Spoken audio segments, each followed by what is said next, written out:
Salut à tous, on se retrouve aujourd'hui pour une toute nouvelle vidéo. Aujourd'hui, ça sera une vidéo achat mais comics avec un arrivage de chez Panini qui nous ont ressorti une belle petite collection de 10 volumes.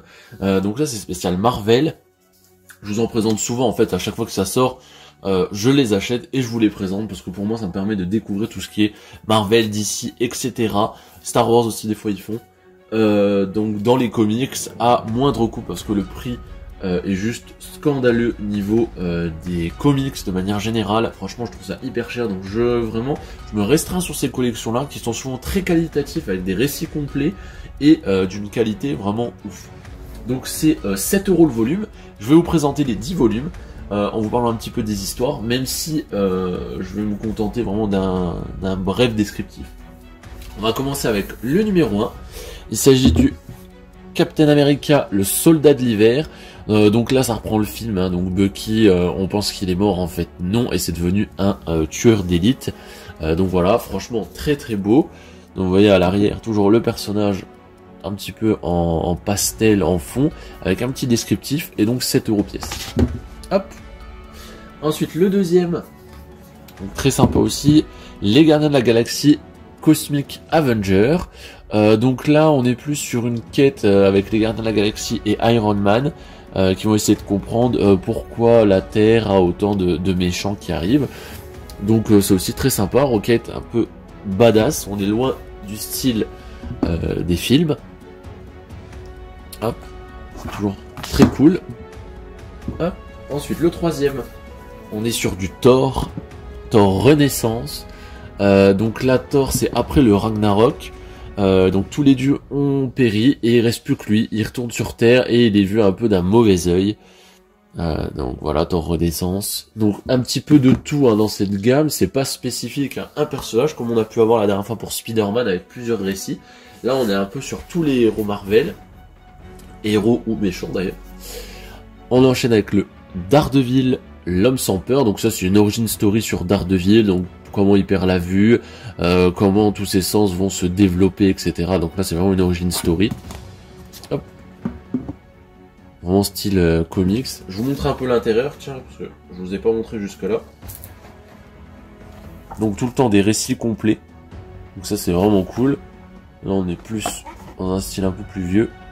Alors déjà on voit que c'est un peu plus récent. Ensuite en numéro 5, le Thanos, la quête de Thanos. Donc sur sa quête sur les pierres, en fait, comment il va les récupérer, etc. Par quoi il va passer pour accomplir son souhait de détruire la moitié de l'humanité. Voilà, aussi très très cool.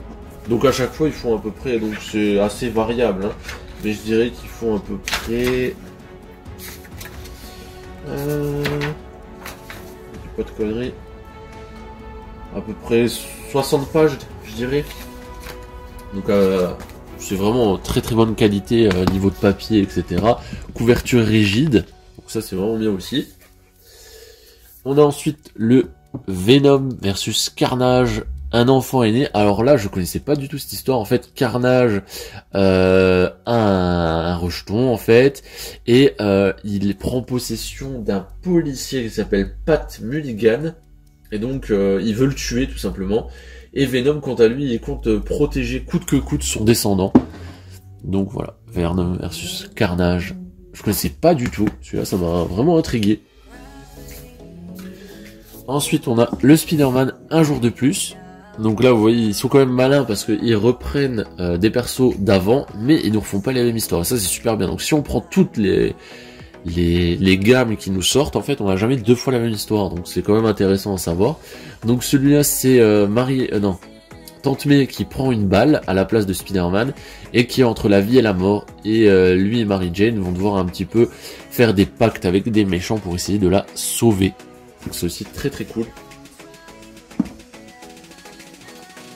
Je vous montre un peu l'intérieur celui-là. Là je pense qu'il y a un peu plus de pages. Ouais, c'est quand même très joli. Hein. Franchement. Hop. Ensuite, on arrive sur du Deadpool, le numéro 8. Il faut soigner le soldat Wilson. Alors celui-là, c'est... ah oui, il faisait partie d'une troupe paramilitaire dont le gouvernement ne connaissait pas l'existence, et en fait il va commencer à être jugé pour des crimes de guerre, et il va raconter l'histoire de tout ce qui lui est arrivé. Est-ce que c'est vrai, est-ce que c'est faux? Ça, on ne sait pas. Vous connaissez Deadpool. On n'est pas sûr à 100% de ce qu'il nous raconte. Voilà, toujours un peu délirant Deadpool. C'est aussi très très cool. Ensuite, on a du Wolverine avec l'arme X. Donc là, ça reprend un petit peu le premier film, hein, on pourrait dire ça comme ça. Donc comment il a eu ses griffes en adamantium, comment il se soigne, etc. Les opérations et les expériences qu'il a dû subir. Voilà un peu son origin story. Et le dernier, celui-là aussi très connu par les films, qui est beaucoup plus épais que les autres. Vous voyez, comme quoi les histoires sont quand même complètes et en fonction des histoires. Ils nous mettent tout, c'est le Civil War. Donc voilà, soit recensement des héros avec Iron Man, soit pas recensement avec Steve Rogers. Donc voilà, Civil War. Je sais que le comic c'est beaucoup plus apprécié que tout ce qui est MCU. Et c'est aussi pour ça que je veux me prendre ça, parce que j'ai baigné que dans le MCU. Et les histoires, je les connais que par ce format-là, et non par les comics. Et beaucoup de monde disent que les comics sont vachement supérieurs. Donc vous voyez, il y a une petite frise qui se forme, on se rend pas bien compte. On a une petite frise, et ça rend vraiment très très bien. Des fois même, ils nous foutent une collection qui s'embrique avec une autre. Donc ça fait vraiment une grande frise avec 20 ou 30 collections, enfin 30 comics. Donc voilà, c'est très très cool, je vous recommande de les choper. Donc les 10, hein, ça fait 70 €, donc c'est quand même correct. Honnêtement, ça fait... allez, ça fait 3 volumes normalement. Donc ça fait 3 comics de base. Franchement, il n'y a pas photo. La collection est vraiment très très jolie. La qualité est là, le prix aussi. Pourquoi hésiter? Donc voilà, j'espère que cette vidéo vous aura plu. Moi je vous dis à la prochaine. Allez, salut!